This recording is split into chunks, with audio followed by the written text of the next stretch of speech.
Okay.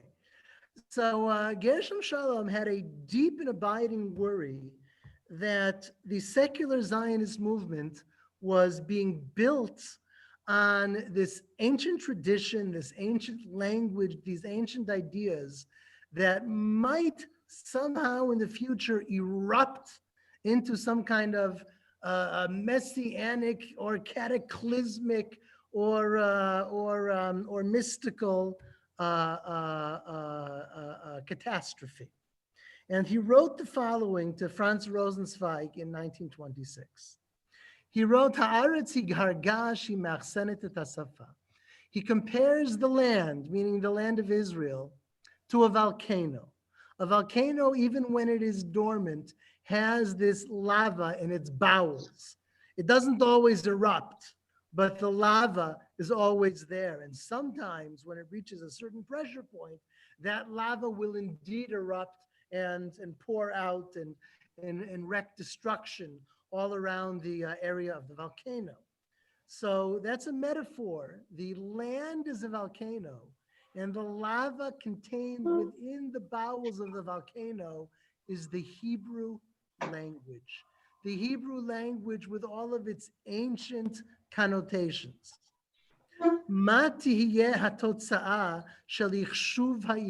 He asks, what will ultimately be the result of taking this ancient Hebrew language with all of its connotations and turning it into something secular for the here and now? Ha'im lo tif'ar et piha hatehom shel hasafa hakdosha asher shikanu bekerev yiladenu. Isn't it possible, he asks, he worries, that this ancient holy language, which we are now teaching to our children as a secular language, not as a volcano, as a regular mountain, okay? But it's really a volcano. It's really a holy language. And within it, it has the potential to erupt. Hanashimpo, the people here, he's talking about Zionists, the Zionist movement, people who come to settle the land of Israel. Einam yodim et mashmaut ma'asehem. These people who are taking this ancient holy language and making it into a modern secular national Ой, ты language, пришел. Ну, с голыми ногами, на репетине. they don't. Без носков. Please mute again. They don't understand the consequences, the potential consequences of their actions.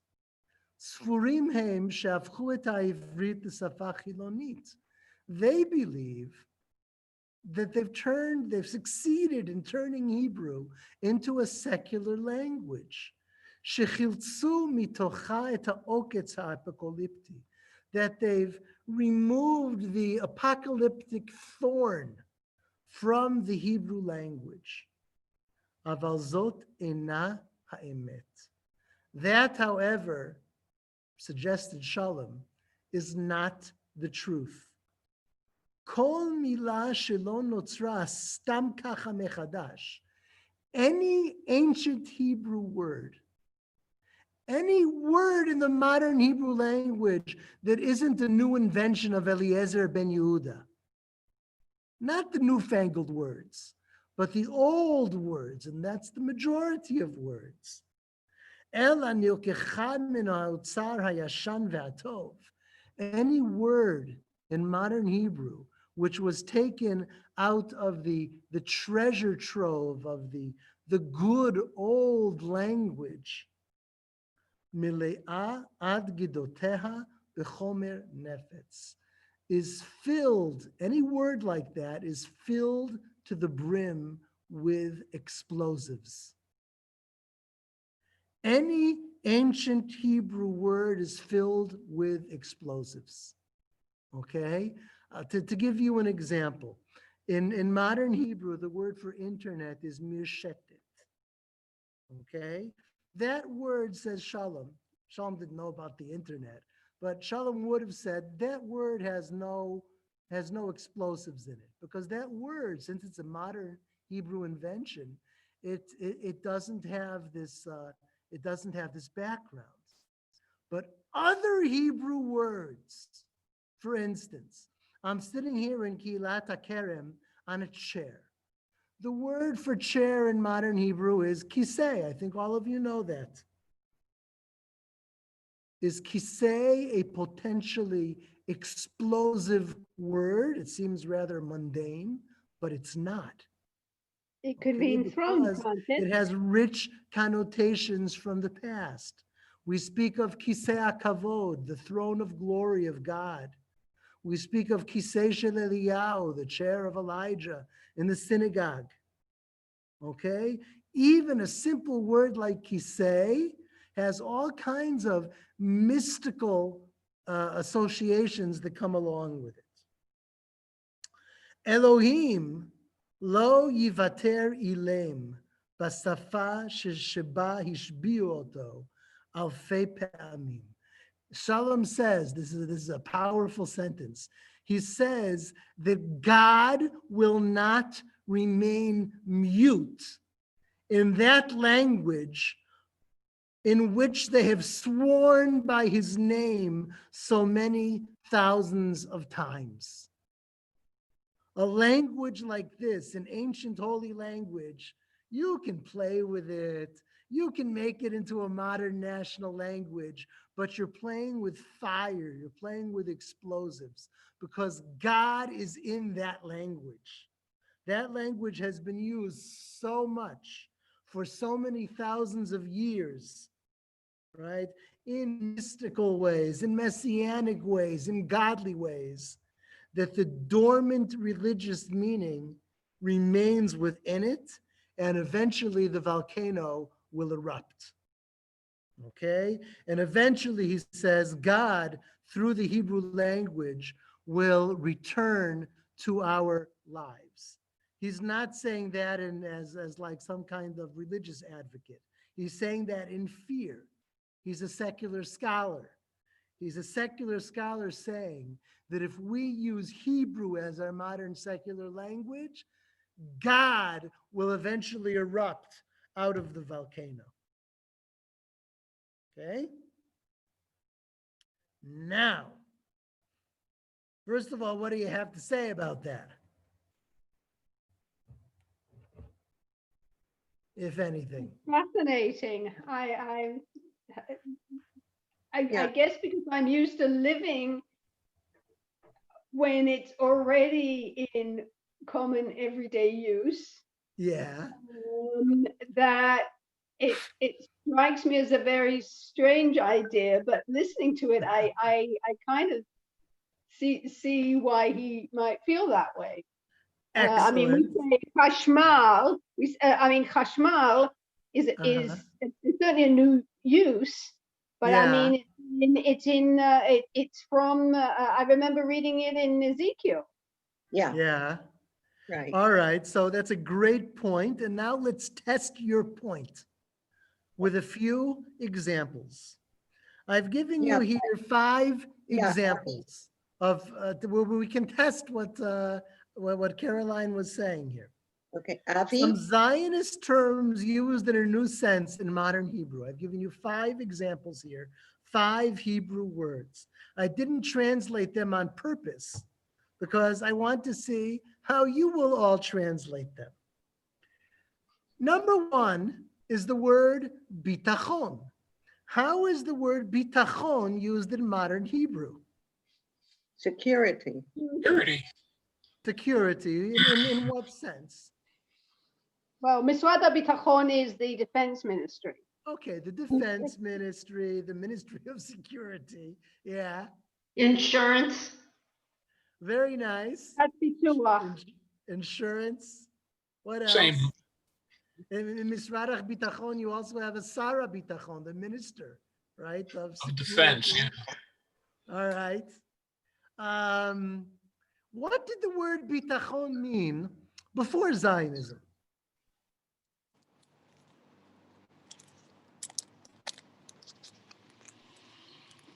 Anybody know? I wasn't there. You weren't there, so you don't know? It's still used that way today. Is the You know, it comes from the Beit Tet Chet root, which Yeah. means to be sure of betach. Betach, I'm sure of something. Well, Yisrael, there's trust in God. Yisrael, Betach B'Hashem. Still Yeah, I was just going to today. quote that. What does that Like mean? trust in God. Put your faith and your trust in It's God. faith in God, trust in God, reliance upon God. Okay, that's what bitachon meant until its use in the modern Zionist movement. Now let's get another fraught term, and that term is ha'apala. Who knows what ha'apala is, or ma'apilim? There's a museum Illegal in immigration. Israel of the Pulling down. ma'apilim. Illegal immigration. Illegal immigration, thank you very much. Now, who were these illegal immigrants? It was called Aliyah Bet. There was official Aliyah.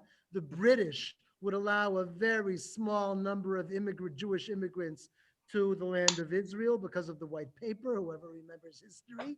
And because the British allowed so few Jews in, and there was such awful persecution in Europe, and you have during the Holocaust, and especially after the Holocaust survivors whom the British won't allow into the mandate of Palestine.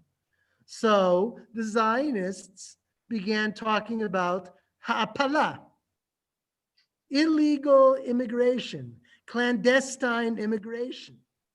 What did that term mean before modern Zionism, ladies and gentlemen? Well, before we get to that, is it the same route when the sports reporters say such and such a ipil la gmar? Somebody else, they got to the final. Maybe they fell into the Defeated. finalists or something. No, it's not lipol. It's definitely not. No? No, it's Maybe think- they, I if it's wouldn't- with an ayin, I don't read It's sports. on the radio. I can't tell. Okay, But I can you tell? think it's the same. I think like they reached the final, and that was the connection I made. From my earliest youth, from as long as I remember myself, I never paid any attention to sports, not on the radio, not on television, and not in the newspaper. So I really never paid attention to that in modern Hebrew. It's possible if it really is with an ayin, which I'm not sure, maybe it means kind of like they made their way in some kind of subterranean way into the finals. I don't know. I just typed it into Google Translate and got they qualified for. They So qualify. I think it is. All right. I think it is. So that's a very non-religious way to use the word. Does anyone know what the word meant before Zionism? Ha'apala.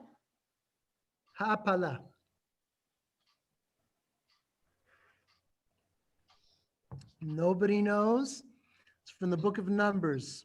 Vayapilu. Vayapilu. It's after the sin of the spies. The spies went and gave a bad report. God says, now you're going to spend 40 years in the desert. But as a reaction to that, a group of Hebrews, vayapilu, against the divine command, clandestinely or illegally against God, they went up into the land of Canaan, and they were met with war, and they were all killed. In other words, Similar to the traditional meaning of ha'apala is to arise and go to the land of Israel against the will of God.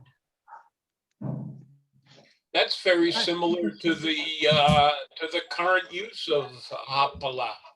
Well, it's not Illegal against the will of immigrants. the British. It's against the will of God. Well, the Brits always thought they were God. All right. Avi? That's one way to make them identical. All Avi? right. Yes. I just for curiosity looked up ha'apala in my dictionary. It says Yeah. mountaineering. Mountaineering, I'm not familiar with the usage. That's the Maybe only it- translation it gives. It doesn't even give illegal immigration? Nope, That's crazy. Um, I agree. okay. Maybe it's a dictionary devoid of history or something. I don't know. All right. Let's go on to number 3. All of you, everybody, I'm sure, who has joined this meeting remembers the little pushkas, right? The little metal boxes where you put in coins for Keren Kayemet Yisrael, for the Jewish National Fund to redeem land originally and then to plant trees. What was the original meaning of that? Who Karen knows? David, wasn't it? What? Again? Wasn't it? I thought it was Karen David. That Karen God will David? establish that God will establish the Davidic dynasty. No? Okay. Oh, no. Okay, you have Yarum Karno in the Bible. To raise one's horn is to give glory. But this is Keren Kayemet. This is a rabbinic phrase.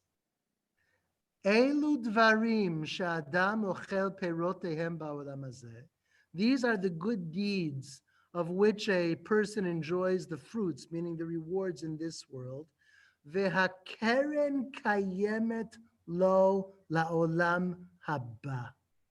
But the principal reward, it's like an investment. Okay, you have the investment itself and you have the interest, the profits, the earnings, right? So the interest you enjoy in this world, but the principle is preserved for that person by God in the world to come. Keren Kayemet is the reward that God keeps for you in the world to come. Now, Hagshama. What is Hagshama in modern Zionism? If any of you ever participated in Zionist movements, you might like even have done a program called Hagshama.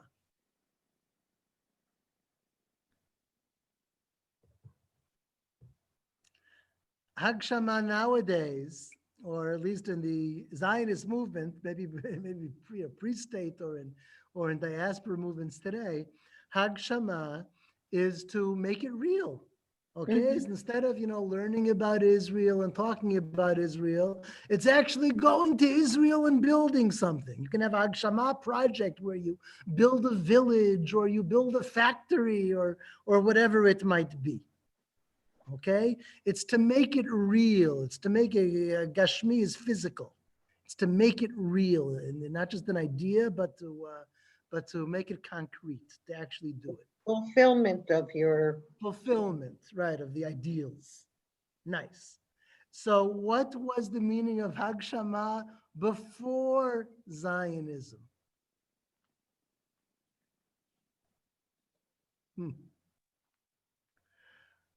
It's the idea, it's especially prominent in the Hasidic movement, but the idea comes from before the Hasidic movement. It's the idea that holiness can be found in every area of physicality. That real life contains within it sparks of holiness or the service of God. Okay? And now finally, Acharon Chaviv, last but not least, Medinat Yisrael, the state of Israel. What did that mean before it was established? Did it even exist, that phrase? Did the phrase exist? The phrase didn't exist much before the actual state of Israel. We're going to see the first one, two of the earliest uses of the phrase Medinat Israel right now, okay? And yet, And yet, Medina has an earlier meaning, which is a fairly, I don't know, basic meaning. And Yisrael, what is Yisrael in its earlier meaning? Jacob's other name. It's Jacob's other name given to him by God. God. And you have the By God. idea of Israel as the beloved of God and the chosen of God. God says to Pharaoh via Moses, Bini Bechori Yisrael, my chosen firstborn, Israel. Israel has this profound divine meaning that it's almost impossible to envision as just being the name of another mundane country. Let's see some early use of the word Israel. Can Okay, I we're gonna make see it. Yes. a comment? Yeah. Mhm. Wasn't Hebrew the language, the common language, when the Torah was written? So it was already a secular language. Okay, I hear what you're saying, Marion, but remember that until around 1789, there was no such thing as a secular language. There was no such thing as secularity, right? The idea of nationalism versus religion, or a secular state, or even a secular, what's the word I'm looking for?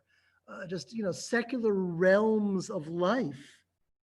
Those are all products of modernity. When we did Spinoza, Spinoza was one of the people who tried to even create this idea of a secular realm in life, in the world, in human society. But these things did not exist in the real world before modernity. But the language that was used every day Yeah.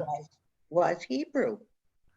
Yes, it was used every day. Let's assume that Bnei Israel, the children of Israel, used Hebrew. Okay, but that doesn't make it a secular language. On the contrary, Bnei Israel were infused with these ideas of God choosing them and redeeming them from Egypt and granting them the land and swearing to their forefathers. Those were the things they expressed in this language. But Avi, I don't think Moshe would agree with you for the way they behaved B'midbar. I think they were quite secular in many of the things they did, and they expressed it in Hebrew, if not Egyptian. But you don't have to go there. Let's say they make a golden calf. Is that secular? No, it isn't, but they also dealt with everyday issues, getting food, maintaining clothing, even if God said nothing wore out during that time. There were everyday issues that they dealt with in Hebrew, and to that extent, it was secular. Elisheva, in the Torah, are those things ever presented as everyday issues? No, in the Torah they are not. But judging by the behavior that Moshe complained about in the people, I am sure the people talked about them in secular ways. All right. The Torah is always presenting all of the things you're mentioning as betrayals of God. Or the first word we had, bitachon, right? A lack of bitachon, it's a later usage, but a lack of bitachon in God. In a pre-modern world, nothing is truly secular. God is there. You can trust him or not trust him. And that has moral consequences. Okay? Everything has its own, ad shmona anachnu kan. I kind of see Someone a just walked into connection. the synagogue. I kind of see a connection. אני באמצע שיעור. עד 8 אנחנו כאן. כן. אני ממש באמצע שיעור. אני מבין, רק כנראה חוסר התאמה. כן, יש לנו הופעה ב8, אבל אנחנו חייבים לעשות, היום יש לנו הופעה לקהילה בקרב, כן. אוקיי? שזה בלייב, זאת אומרת, שחקנים עובדים פיזית, ואנחנו משדרים את זה בזום לאנשים בבתים, אוקיי. אוקיי? אז בדרך כלל אנחנו באמת מתחילים רק ב8:15. היום חד פעמי, אני חשבתי שקרן או ג'ולי תיאמו את זה. אוקיי. אנחנו עושים פה הכנה לקראת המופע. אז תתקשר להם בבקשה, בסדר? אוקיי, כי אנחנו ממש צריכים את הזמן. היה לנו בלגן בהתחלה שעה, חצי שעה, אני חייב, כן? השאלה, סליחה שאני לא רוצה... כן. כן. אבל מבחינה פיזית זה קריטי שזה יהיה בדיוק כאן, זה לא יכול להיות... זה קריטי לא להפסיק עכשיו. כן. כן.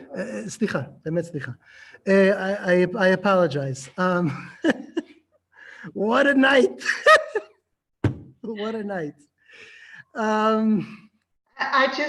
I had a thought also that maybe Yeah. this wasn't a concern of just of Jews, that the Catholic Church had this whole thing with Latin Mm-hmm. having to be the sacred language, even though it was the daily language of the Roman people. Yeah. Yeah, and possibly for Greek, I think also when religious books were written in Greek, so So there they was this become the constant language of the Bible. They Yeah. become the languages of the church. I fully agree with you. But just remember that even before that, Greek, Latin, when they were the daily language of the Romans or the daily language of the Greeks, they were not secular languages. That's an anachronism. Because the Greeks had gods and the Romans had gods, and Greek and Latin were also the language of the gods. Okay?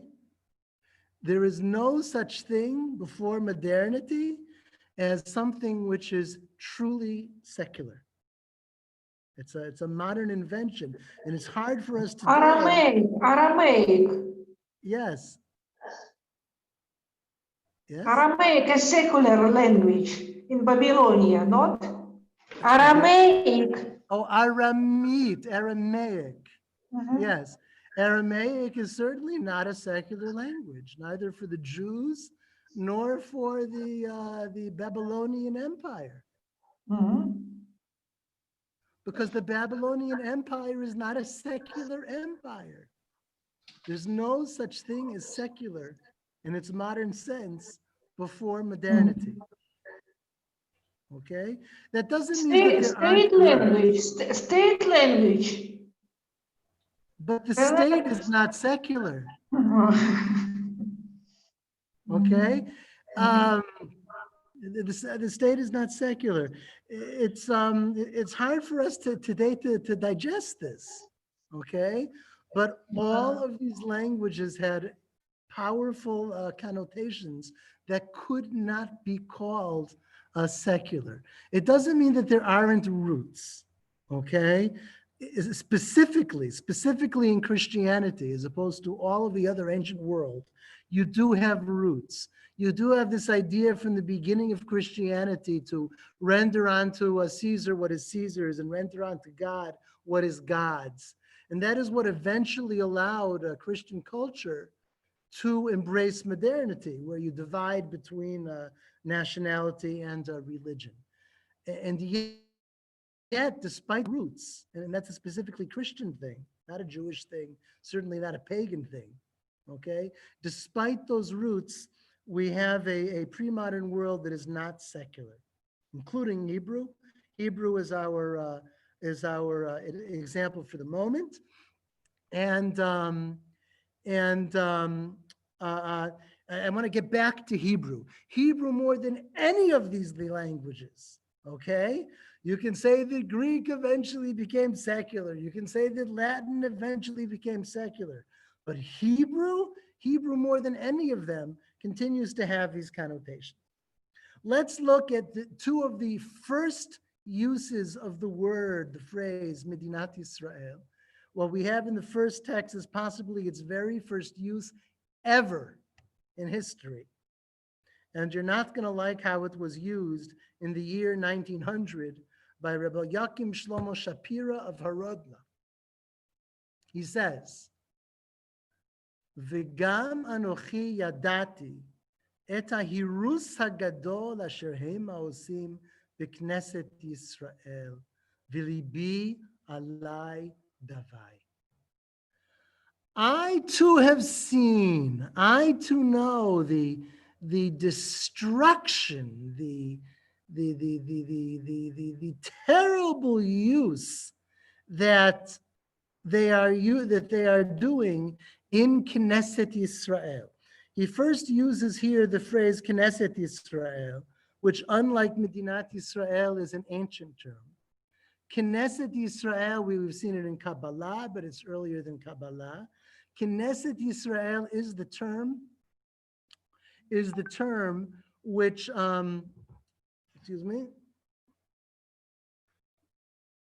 which expresses the idea of the body of Israel. Like Israel is this living organism. The nation is a living organism that is always in a personal relationship with God. That's Knesset Yisrael. So Knesset Yisrael has been doing something terrible, and my heart grieves for it. Ve'enai kahu, and my eyes have become dimmed. Ve'oznai hichbidu, and my ears have become heavy. Mir'ot hanaseh ve'hanishma. I can't look at what's going on. I can't hear what they're saying. I can't stand it. V'lo le'emunah gaveru ba'aretz. He says in 1900, think how early this is in the Zionist movement. Lo le'emunah gavru ba'aretz. These Jews who are coming to the land of Israel, they are not doing it in faith. It's not an exact translation. He's using the phrase in an ironic way. But these Jews who are coming are not doing so in faith. Uvidegel le'om yadgilu, and they are raising a banner of nationality. V'anachnu b'shem Elohim nidgol. We, however, says, we only follow the banner of God. The banner of nationality is not the banner of God. Ve'ayeh le'om. Where do we find nationality? What is nationality? Im mashlichim toratenu ha'kdosha u'mitzvotea la'aretz. Chas v'shalom. If God forbid we are throwing our holy Torah and its commandments down to the ground, is that our nationality? Ve'echacha nikra Midinat Yisrael lilo Torah u'mitzvot chas v'shalom. How can we call something the state of Israel without Torah and commandments? God forbid. Anything which involves Knesset Yisrael, the assembly of Israel, turning its back on the Torah and the commandments, cannot possibly be called by the name Israel. And he uses here for the first time, possibly in all of history, the phrase Medinat Yisrael. How can such a thing be called the state of Israel? It's a sacrilege. Okay. So how do you like that? The first ever use of the term state of Israel was to describe it as a sacrilege against the abandonment of the Torah and the commandments. Let's contrast that with 20 years later, Rav Kook, who was also one of the people who earliest used the phrase Medinat Yisrael, the state of Israel, but in a very different sense. He says, Medina shehi biyisoda idealit, a state which in its foundations is ideal. Shechakuk behavayata hatochen haideali hayoter elyon, which within its very essence is contained the highest ideals, shehu be'emet ha'osher hayoter gadol shel hayachid, which are also the greatest happiness, not just of the assembly, but also of the individual. Medina zo, a state of this sort, hi be'emet hayoter elyona b'sulam ha'osher. It belongs at the highest realm of the highest rung of the ladder of happiness, of joy. Umedina zo hi medinatenu, medinat Israel, yisod kisei Hashem ba'olam. This state is our state, the state of Israel, the foundation of God's throne in the world. Shekol cheftza hu sheyeh Hashem echad u'shmo echad. The whole desire, the whole purpose, better, of this state of Israel is to make God one and his name one throughout the entire world. Let's contrast Rav Kook to the previous writer. Two of the earliest usages, one of them possibly the earliest usage ever, of the term the state of Israel. One of them recoils from its use. The other embraces its use. Why? Because Rav Kook wants to bring people to Israel. Like he's, I don't know if we can see if we can say that he's Zionistic Rav. I don't know if he would call himself Zionist, but that's what he wanted to do. He wanted to have religious state, but in Israel. Okay. You're very correct, Masha. Let's take it a step forward. Our Rav Eliakim Shlomo Shapiro of Horodna in 1900 and Rav Kook in 1920, both using the word Israel in the same sense. Maybe the Rav Eliakim don't like this using.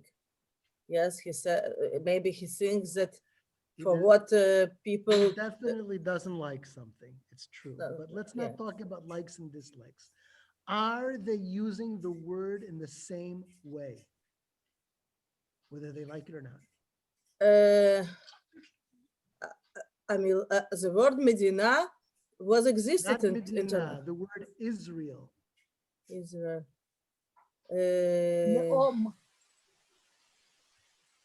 It's Le'om, not Medina. Le'om, he talks about Le'om there, but the word Israel is the lava in the volcano, not Le'om. Yeah. But here, this word, the lava in the volcano, does Rav Kook understand the lava the same way as Rav Shapira of Horodna? No.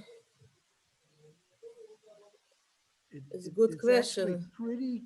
It seems to be. It seems to me to be similar, Avi. Yeah. Yes, for he me refers also. to it. Rav Kook refers to Medinat Yisrael Yasod Kisei Hashem Ba'olam. Okay, but he uses Medinat Israel in modern. Aval Gam Rav Eliakim Shlomo Shapira means is that Richard, pardon? Look, everybody. It's obvious that they disagree, but that's not what I'm asking you. I'm asking you how they understand the word Israel. I think they understand it because they say Medinat Israel, so they took it from the new language. One likes and one dislikes, but they took both from the new language, Medinat Israel. Rav Shapira talks about Knesset Yisrael, which is the old language. And Rav Kook talks about Rav Kook Medinat Yisrael Yisod Kisei Hashem Ba'olam, if we'll ignore Medina just for a second. Okay? They're both seeing Israel in with all of its ancient reverberations. as a living body, an assembly chosen by God that represents the service of God, that carries the name of God in the world. They both see Israel as something intrinsically holy in the very same way. No, Hold on one second. What they disagree about is the modern Zionist movement. The modern Zionist movement, says Rav Shapira, is a betrayal of the ancient meaning of the word Israel. Yep. Whereas Rav Kook sees the modern Zionist movement as an affirmation of the ancient holy meaning of the word Israel. Rav Shapira looks and says, a lot of these Jews aren't keeping the mitzvot, and anything which abandons the mitzvot cannot be holy and cannot represent Israel. Rav Kook, on the other hand, says, well, these people are abandoning the mitzvot, and you see a lot of things which talk into the may not microphone. We look can't so hear holy. you. What? Talk into the microphone. We can't Okay. hear you. Yes. Is this better? A little. I can't get much closer. I hear fine. Yeah, Me I'm Okay. also. Rav Kook is saying that this state in its chefetz, where did he say this? He said, חקוק בהווייתה התוכן האידיאלי היותר עליון, העושר הגדול ביותר. What he's talking about here is that in its essence, not in its current state, but in its essence, the Zionist movement is built upon holiness. Okay? In other words, both Rav Shapira and Rav Kook are what Gershom Shalom was afraid of. Rav Shapira opposes the Zionist movement because he senses the ancient holy connotations of the idea called Israel.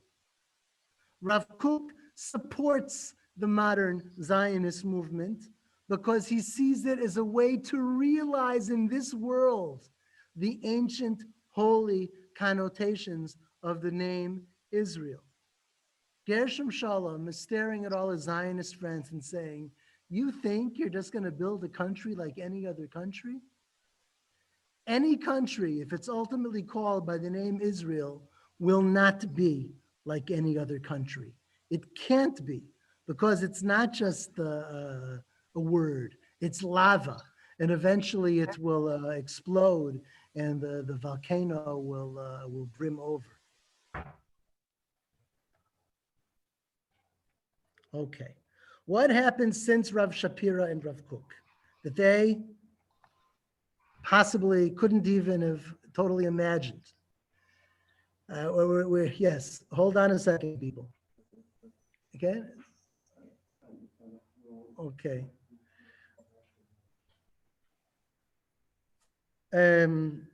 Okay. Don, maybe talk to Julie and whoever the other people, Julie and Karen.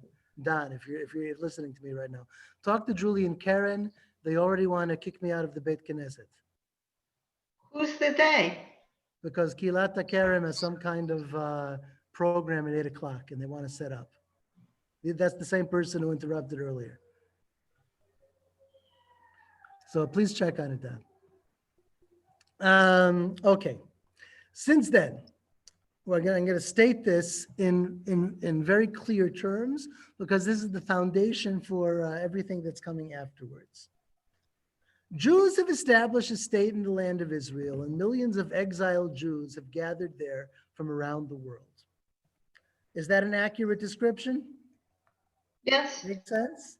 Is that a fulfillment of some of the dreams the Jews had over 100 generations? Yes. Oh, yeah.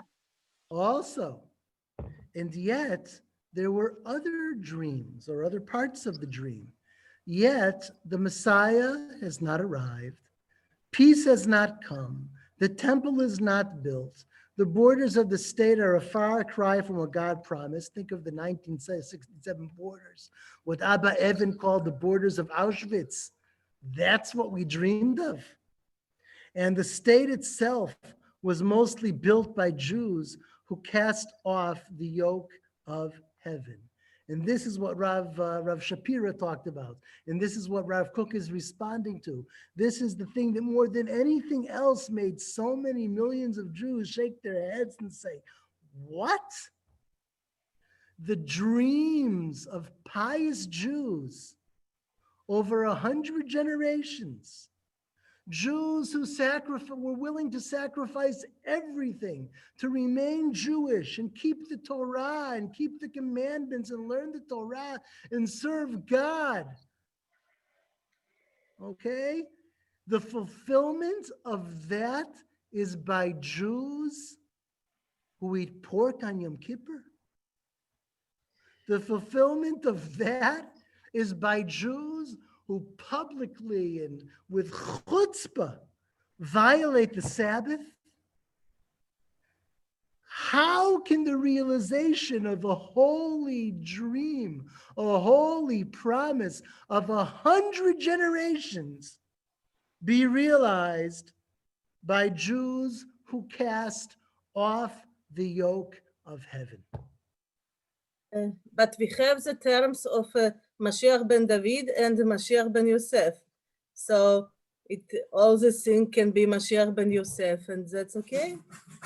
So you're already giving an answer. You're already giving an explanation. You'll say that, you know, the part with all the sinners, that's one Messiah, and then the other Messiah will be more holy. This idea of Mashiach ben Yosef, it does have roots. It became popular, as we saw, Davka with Shabtai Tzvi, although its roots are older. And in the discussions of modern Zionism, Julie is here, yeah. Julie wants to talk to me and ask me to mute myself. Hold on, people. Okay. Hold on. Into the wound. Resuming the recording. Shall we study for another 35 minutes? Those of you Yep. who are able? Okay, Yeah. so we were on Isaac Cook, Abraham Isaac Cook. Right. Abraham Isaac Cook. Hold on a second. Share screen. Right, mute everybody. The screen is shared. Who is still with us? Let's see. Okay, most people are, but okay, fine. We can Marion study- and Richard left only. Now we should at least be able to study in peace for 35 minutes. All right. Yeah. So I wrote this. I wrote this. These two sentences because these two sentences, even though they're so simple, they're the foundation of every reaction to Zionism that deals with traditional possibilities. You might call it religious reactions. I prefer to call it traditional reactions. People, Jews who know the sources, and Jews who are raised on the idea of Torah and mitzvot. How do they react to Zionism? The key to all of the possible reactions lies in these two sentences. On the one hand, something utterly inconceivable, even just, not so long ago, that the Jews establish a state and millions of exiled Jews return from all around the world. But on the other hand, no Messiah, no peace, no temple, the borders are awful, and the state is built by Jews who openly rebel against, sometimes in the most extreme ways, rebel against the tradition, rebel against the Torah. Nobody could have envisioned this. This is what we talked about the end of last week, okay? The Jews, until Zionism, even into modernity, Jews until Zionism understood exile and they understood redemption. They knew what exile was and they knew what redemption would be. There was no problem with that. But what they never imagined, what never even occurred to them, is that there would be some kind of halfway home between exile and redemption, that there could be a situation which neither conforms to what they knew as exile, nor does it conform with what they conceived of as redemption. And yet, Well, I keep thinking of the prayer, which I think Rav Kook wrote, but I could be wrong. And it says Reshit Tzmichat Geulatenu, the beginning of the our- flowering of our redemption is Yeah. not a prayer that Rav Kook wrote. Oh, That's not. Who not a wrote story. it? There's actually been endless That's discussion about who wrote it. It was Okay. apparently written by the first Ashkenazic chief rabbi, Rav Herzog. But Okay. there have been But books. I think, but Mhm. this is for me is like, okay, yes, it isn't a perfect redemption, but boy, oh boy, it's sure the beginning. Okay, so look what you're doing. What you're doing is really nice. You're seeing on the one hand, all of these wonderful things have happened. On the other hand, all of these other wonderful things have not happened. And you're saying, well, it's a process. Yeah. And we're somewhere at some stage along that process. What you're doing is answering the question. And that's a legitimate answer. That's an answer that many Jews have embraced. It's in the prayer, of the state of Israel, for the state of Israel. And yet, not all traditional Jews who answered this question answered it in the way that you are suggesting. You are suggesting one very good possible answer. Okay? Yeah. All right. Фари, Now, let's ты мне не build дашь a там горькую conceptual шоколадку снизу? Внизу framework. лежит... What'd you say? I missed a comment. Okay, now let's try to build a conceptual framework for all of this. There are 4 traditional possibilities for understanding Zionism and Israel. 4 frameworks. The framework that I believe Caroline just suggested, that it's a process and we're somewhere along, at some stage of that process. It's one of those 4 possibilities, 1 out of 4. Let's make a conceptual framework that will contain all 4 traditional possibilities. The first thing we'll do is we'll look very briefly again at Rav Shapira and Rav Kook. And the most obvious thing about them when you compare them is that one of them is extremely negative. He thinks this is awful. And the second is extremely positive. He thinks this is outstanding and even divine. Okay, so what we're going to put in our chart is first of all, good. And second of all, and actually I should do bad first, okay, is first of all, bad. And second of all, I'm sorry, the typing is not working well. Second of all, good.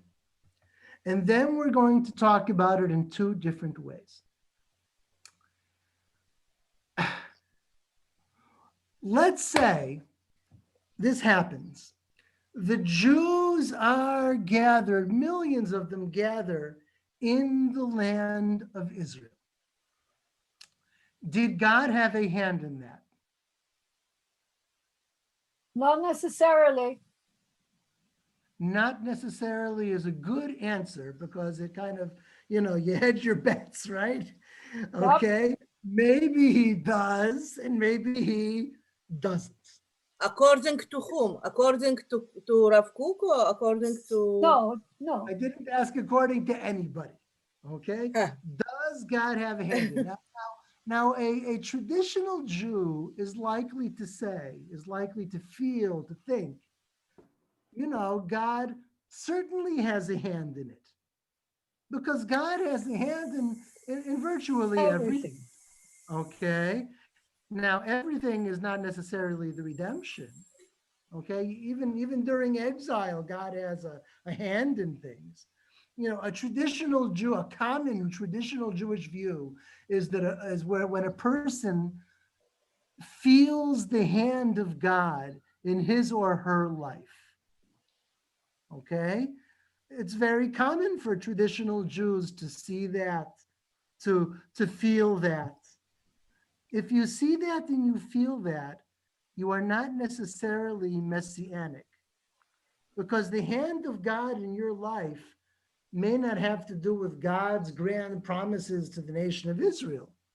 It may have to do with much more personal things or smaller things.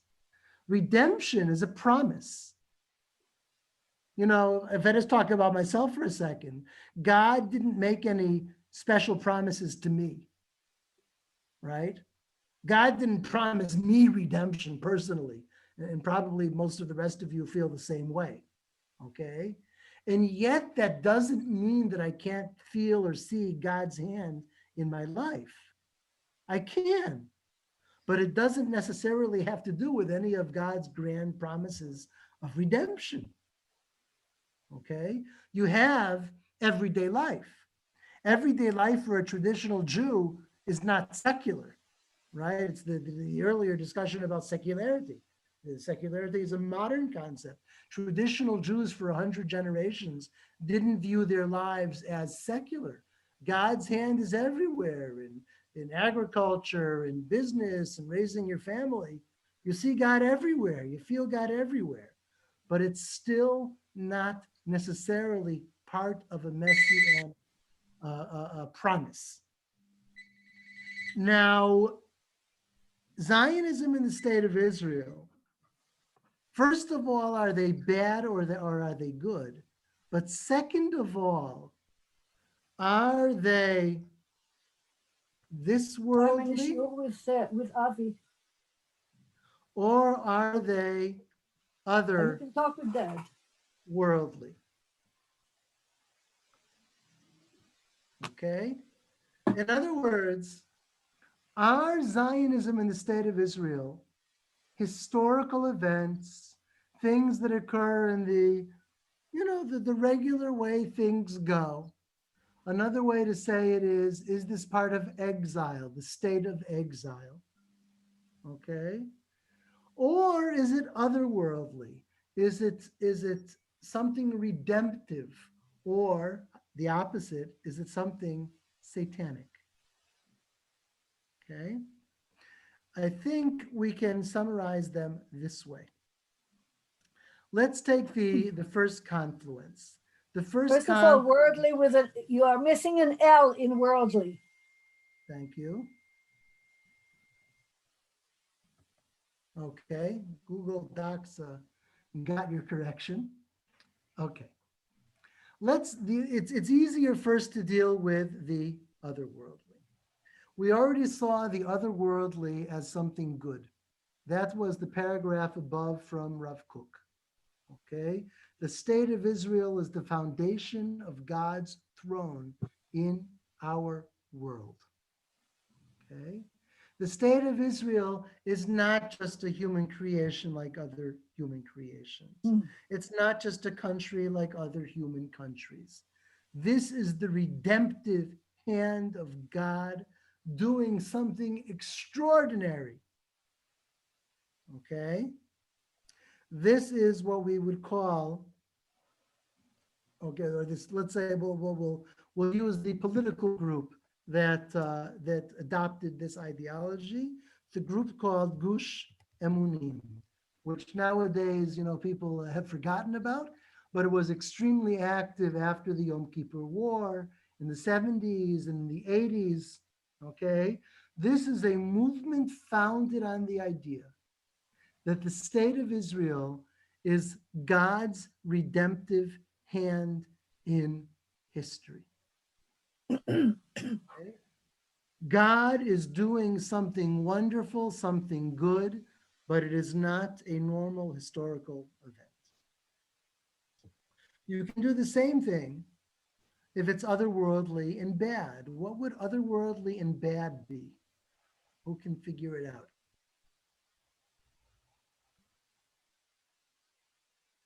Well, Turing Carter? depends where the otherworldly comes from. If it's The not, card. if it's not from God, if it's Yeah. from Satan, then it's bad. Okay, the state of Israel is a satanic creation. Torah card. Turing Carter. The Turing Carter. Yeah, the Torah card. Very nice. Yeah, that's the right question. That's the historical example. Okay, Yeah. the Torah Karta is founded on the idea that the state of Israel is an act of the devil. Okay, it is evil. Think about it: a Jewish state calling itself Israel with no, national official commitment to the Torah, that is, pushed into existence by Jews who cast off the yoke of heaven. How could such a thing be anything other than an act of the devil? We already saw how with Shabtai Tzvi and Jacob Frank, how you have to go down into the pits of evil in order to bring the redemption. Yeah. Well, maybe the state of Israel is the great satanic act that is going to finally precede God's redemption. It is the darkness that will precede the light. Yep. Okay.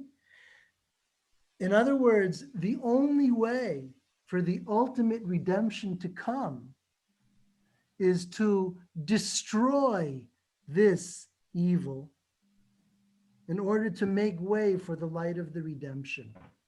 To put it in the simplest terms possible, the Messiah will come after the state of Israel has been destroyed. Okay, the destruction. Then how will they get, then how will they get money to live?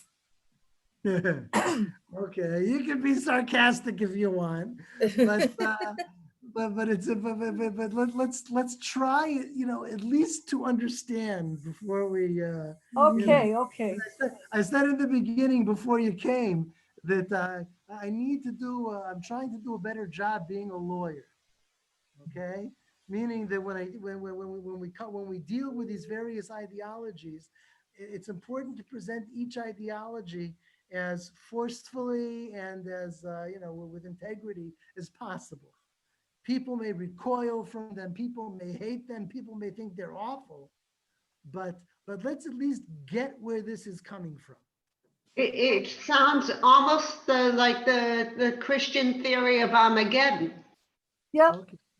The Christian theory of Armageddon, that there will be this, apocalypse before the second coming of Jesus, has something parallel in the Jewish tradition.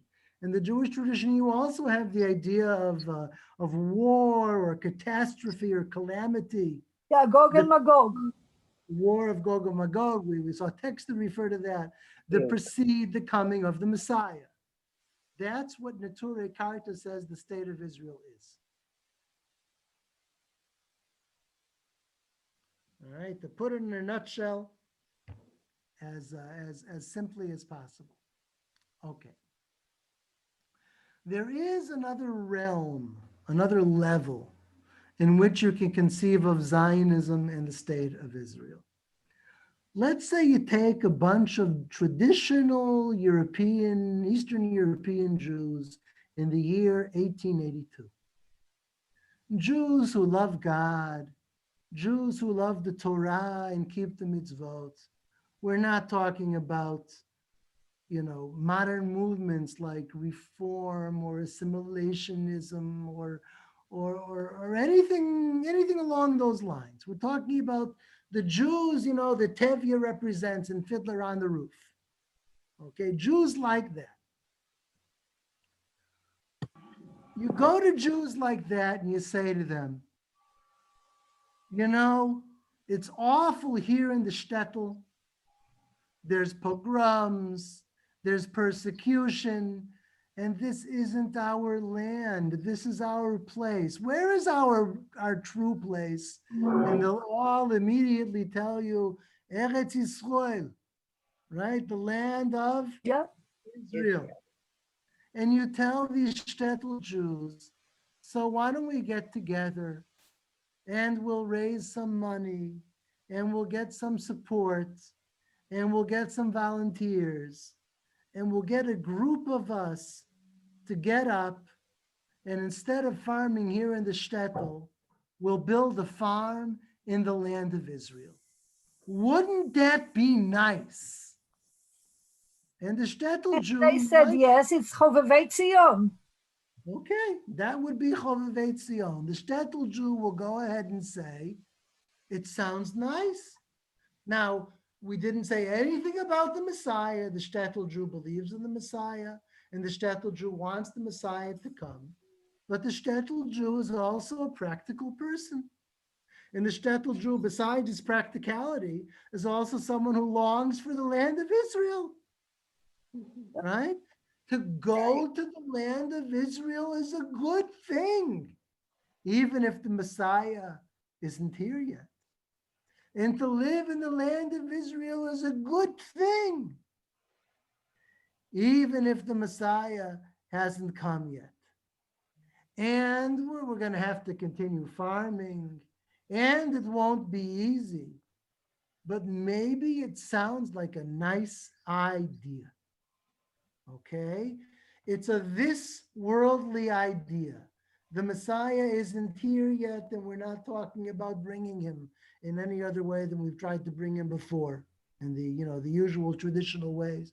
You keep the mitzvot and you serve God, and eventually God will remember us and redeem us. It's this worldly, but it's a good thing. Yep. It's a nice thing. It's a positive thing. Okay? We'll use Chana's suggestion, and we will call this Chovevei Tzion. I'm trying to understand. If we really will take Chovevei Tzion, they didn't thought at all that it's a process of redemption of. No, they didn't. Absolutely. I wouldn't say so fast, Tamasha, no, because there were supporters of Chovevei Tzion who did have proto-Zionist ideas, some of which, might have gone a little bit in that direction. But most of the supporters of Chovevei Tzion, including the rabbinic supporters, like the famous example is Rav Reines, they did not do that. Okay, Rav Reines saw the Zionist movement. Rav Reines is also a little bit later, but it's besides the point, that the early religious Zionists, the kind of people who supported Chovevei Tzion, they saw it as this worldly way to improve the state of the Jews, with lowercase s, right? To improve the conditions of the Jews, and to do it in the place where it really should happen, where Jews should really be, inside of the land of Israel. Like I said, I have to go. I'm sorry. Sorry, Marian, about everything. Bye, Marian. Bye. Bye-bye. Bye. And Acharon Chaviv.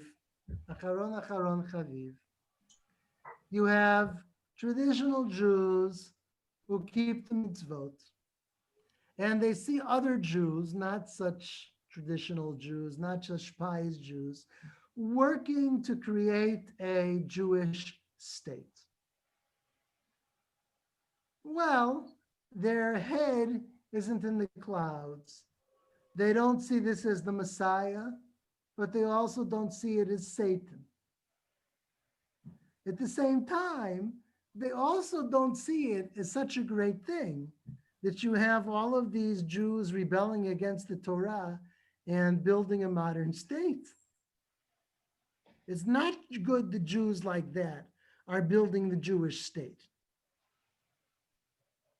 If these people that I'm talking about now, but haven't mentioned their name yet, if these people see Jews establishing a state and exiles being gathered, and yet there's no Messiah, no peace, no temple, not such great borders, and the Jews building it are casting off the yoke of heaven, the conclusion that this group comes to is that we have a state of Israel, and yet we are still in exile because it's black and white. Remember, there's exile and there is redemption.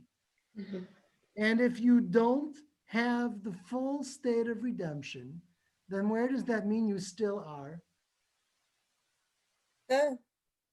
So we're living here, but we're living in exile because we're not fully redeemed. Yeah. Exactly. That is the perfect description of this group.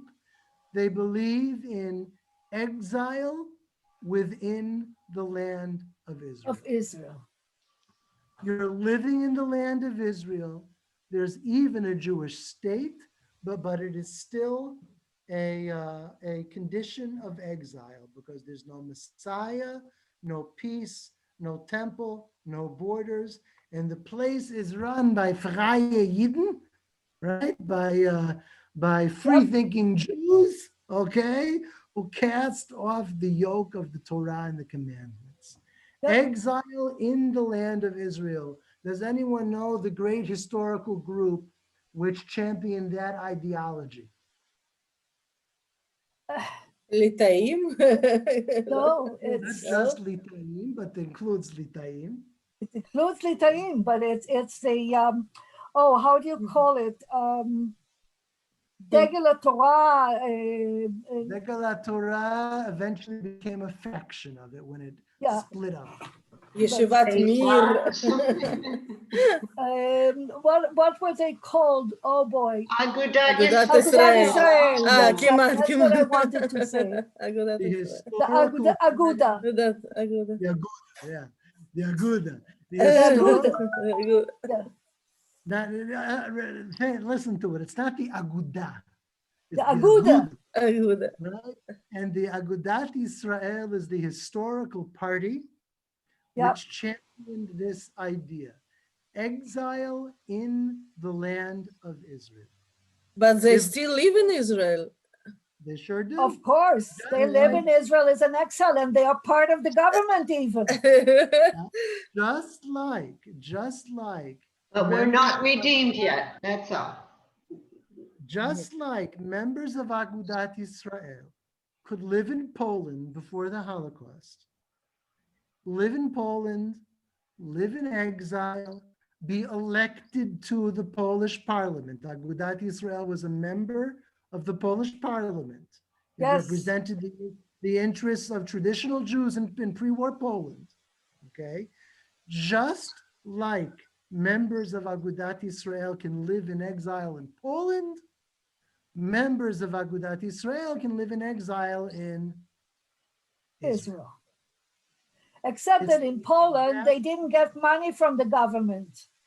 In Poland, they didn't get any kind of benefits, real benefits.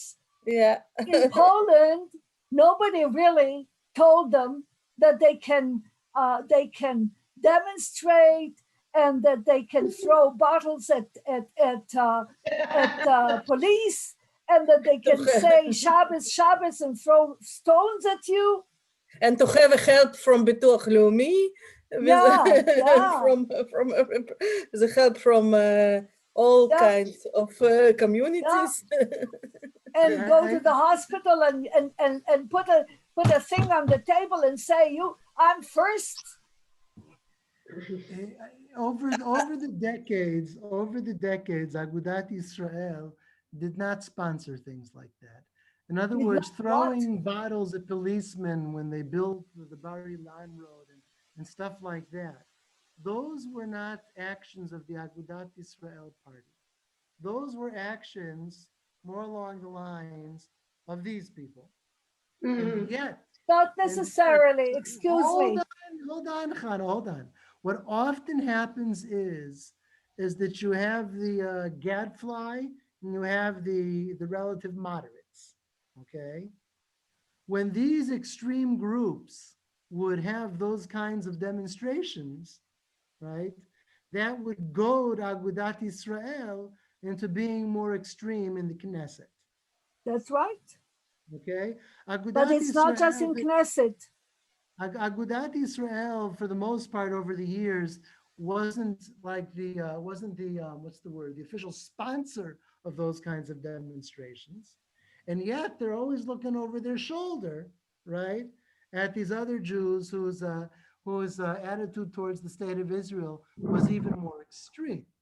Now, what you said about money, I think that at least in principle, we should maybe state it a little more moderately, okay?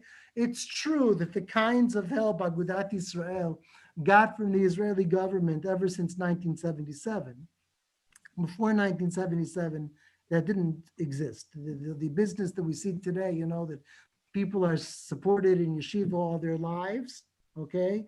In mass numbers, that mostly began in 1977 when the Likud first took power, okay? Because they Oh, were it was with Ben Gurion already.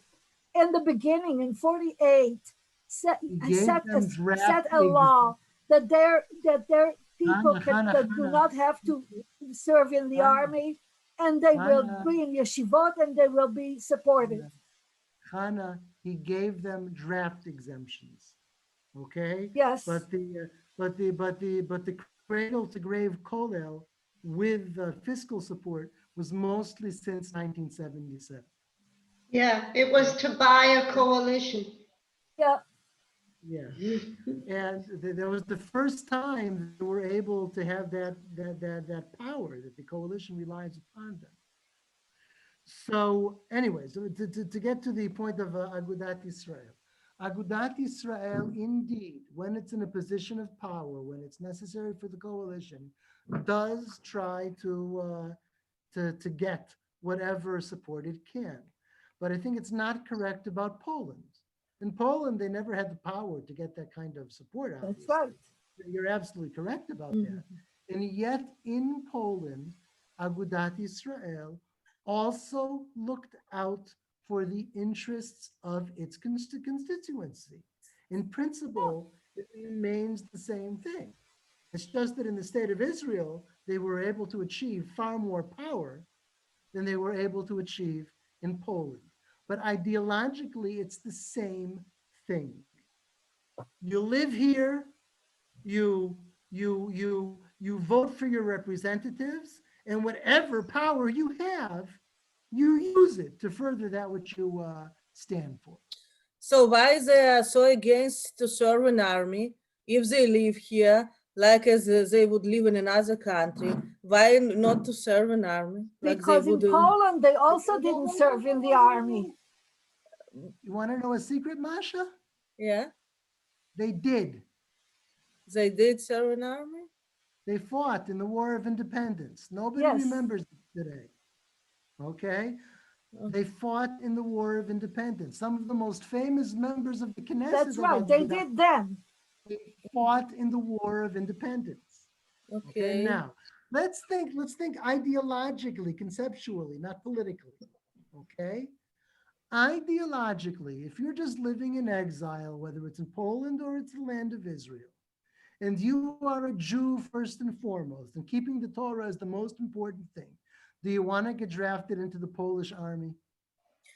Maybe, because Jewish must be loyal to the countries when they live. Yes, that's what Torah is saying. What are you, a Pole or a Jew?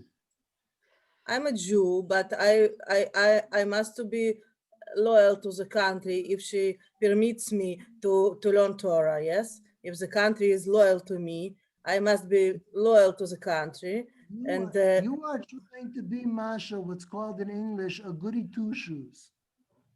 You want to be moral and fair, right? And and do what's best for everyone, okay? But I think Poland, these armies were so horrible, and the Russian Jews did everything they could to avoid being drafted into the Russian army.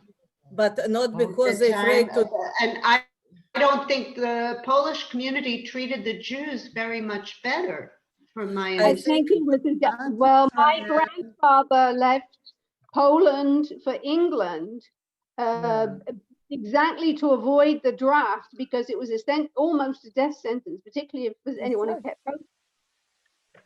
But if you think How do you about find Russian that? Jews, the problem is with Russian army was that it was very not kosher, yes? So the trauma was to came to the place when you they will do everything, you will be Christian, yes?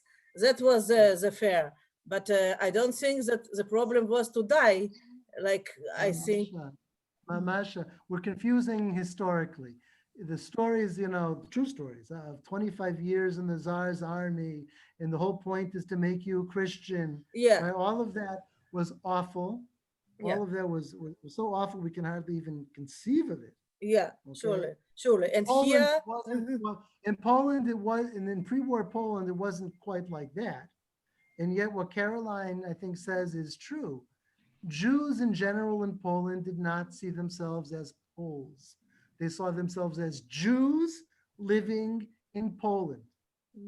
And Agudat Yisrael specifically, there's not even a question there. They are Jews living in Poland. They have no desire to serve in the Polish army. Their political representatives are not there for Poland. They're there for the Jews who elected them. Okay, now transfer that to the state of Israel. In the state of Israel, they Davka did fight, many of them, in the War of Independence because, hey, as Jews, they're trying to wipe out the Jews. yeah. So if for they, the Poles, you're so fighting if they for was, the Jews. yeah. So the ideology, it's ideologically consistent. Okay. Okay. The what's enemy their problem? is trying to wipe out the Jews, and I'm a Jew, so I fight in the War of Independence. Okay. There was something else that came after the War of Independence. After the War of Independence, a different factor entered into the decision. We'll have to finish with this. The new factor was that I am a Jew who keeps the Torah, living in the state of Israel, which is governed by sinners and has an army which is run by sinners. Okay? And I do not want my son to serve in an army which will turn my son into a sinner like the rest of the soldiers. Meaning a new fear came to the fore, and that fear was that I am Haredi, I fear the Lord, but if I send my son to the army, my son won't fear the Lord anymore. Therefore, I want to put my son into a yeshiva rather than putting my son into the army. Okay, so it's similar to Poland, but not exactly the same thing. In either case, it's still exile. In either case, it's a lack of identification with the country that you live in. The lack of identification is easier in Poland than it is in Israel. And yet also in Israel, there was a very, very severe lack of identification. I am a Jew who fears God, and the country is run by those who rebel against God. And eventually that factor went to the fore, which was why those who followed the ideology of Agudat Yisrael, for the most part, didn't go to the army. If you follow over the generations, it's less and less. The older generations went to the army more, and as time went on, less and less, fewer and fewer went to the army. The fundamental point is that it's this worldly, it's exile. Agudat Yisrael represents Jews who live in exile in the state of Israel, as opposed to Chovevei Tzion, who, well, you know, maybe there was exile during the time of Chovevei Tzion, but this approach says that when the state is established, wow, you're living in your own country. That's the difference in feeling. The Chovevei Tzion idea makes you feel that you're living in your own country. It's good to live in the land of Israel. So And there's a Chovevei reason Tzion, why I live in the land you of know, Israel. Chovevei And if Tzion. there's a state of Israel, Now, that's if you are great. looking at Chovevei Tzion, then Yeah. you're actually looking at the Tzionut Datit today. Mhm. No, but we said that it's otherworldly and good. So I know that it is like Gush Emunim, no? No. No, I no. didn't say the religious. With the Wait, this wait, worldly. everybody wait.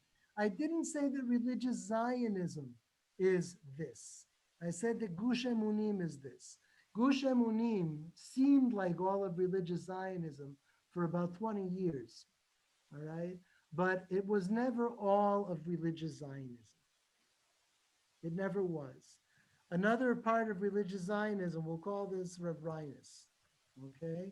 Rav Reinus participated in the Zionist congresses, and Rav Reinus simply saw the Zionist movement as a way to improve the state of Jews, you know, in this world.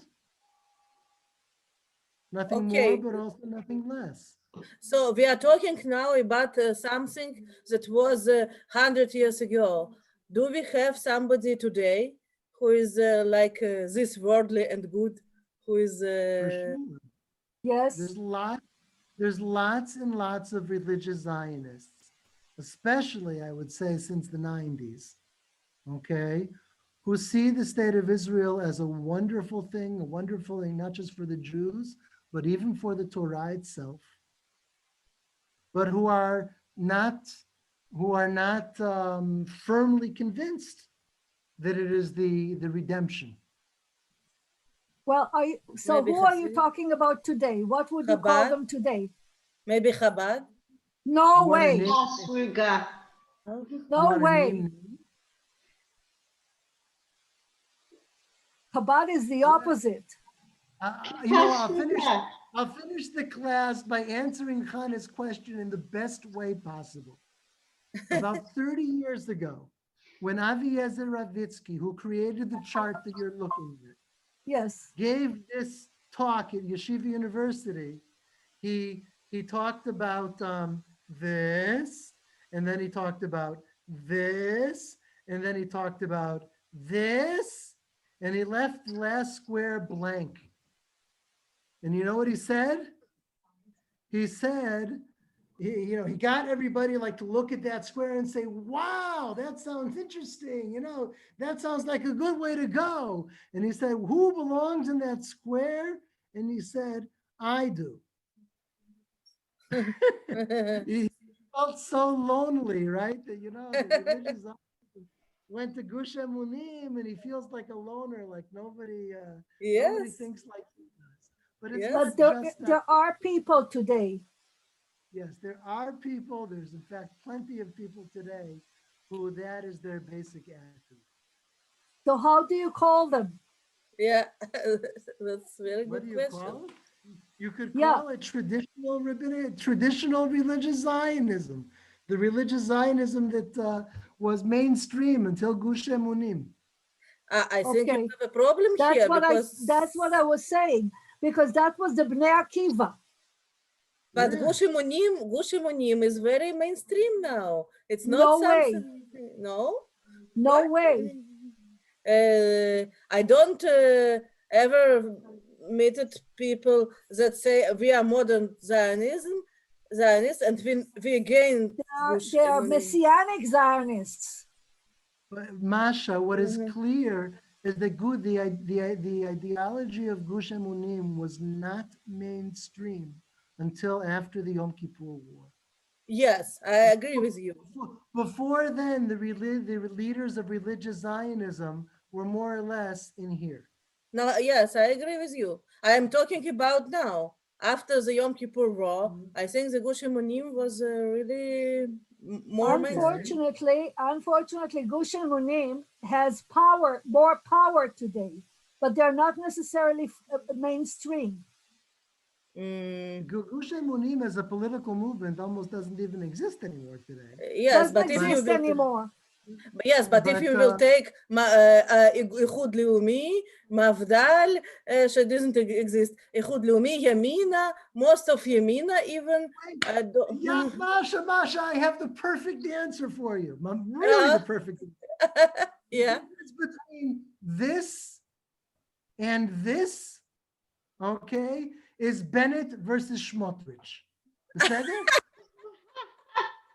Oh, I have a big problem with all this stuff. being a member of Ichud Leumi. So they're going together. Some ways they're going together right now. Yeah, it's like an argument within the family. So far, it's remained one family, but we'll see.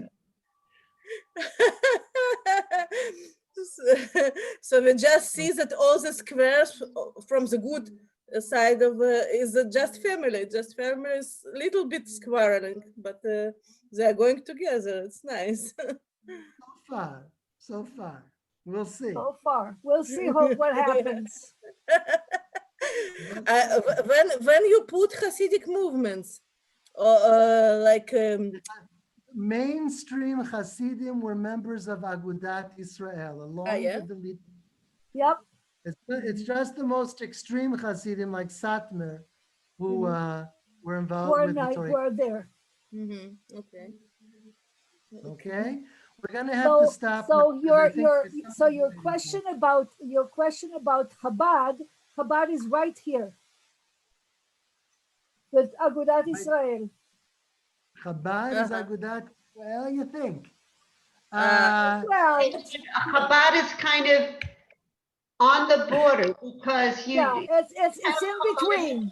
That serve in the army and do Shirut Leumi. Yeah. As well as being mad at the rest of us for not being as observant and forceful in bringing on the Messiah. Chabad is Messianic. They're Messianic. Yeah. Ladies and gentlemen, let's leave Chabad for next time. Okay. Okay. Okay. Abby, thanks for your forbearance. Thank you very much. We're going to go next week from Zionism and anti-Zionism to Chabad. And instead of starting with Chabad and Messianism, we're going to start with Chabad's attitude towards Zionism. Okay? Okay. Very good. Okay. Bye-bye, everybody. Safe ride home. Thank you. Chag Sameach and Chodesh Tov. It's Rosh Chodesh. Chag Sameach was wonderful. It was Rosh Chodesh.